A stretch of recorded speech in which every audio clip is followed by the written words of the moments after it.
கும்பராசி நேயர்களுக்கு பார்த்தீங்கன்னா, திருமணம் நடைபெறுவதற்கான ஒரு அற்புதமான செயல்பாடு உண்டு. சரி.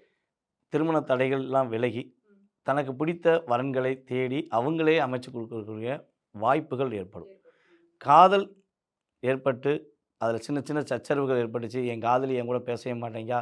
எப்படா பேசுவேன்னு காத்திருக்கேன். எனக்கு ரொம்ப வருத்தமாவே இருக்குன்னு வருத்தப்பட்டிருந்தாங்கன்னா, இந்த வருத்தத்த நீக்கி, ம். காதலர்கள் ஒன்று சேர்வதற்கான ஒரு அற்புதமான காலகட்டம்னு சொல்ல முடியும். சரி.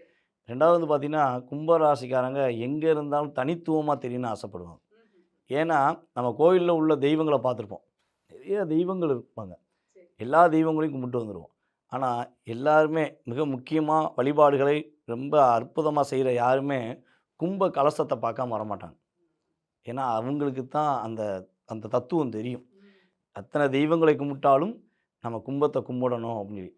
அதே மாரி தான் கும்பராசிக்காரங்கள கூட வச்சுக்கிட்டோம்னா, அவங்கள மதிச்சு ஒரு மரியாதை குடுத்தோம்னா, நம்ம எல்லாருக்குமே வெற்றி உறுதியா கிடைக்கும். சரி. அந்த அளவுக்கு கும்பத்துக்கு ஒரு மதிப்பு உண்டு. தனித்துவம் உண்டு அப்படின்னு சொல்லி பார்க்குறோம். ம்.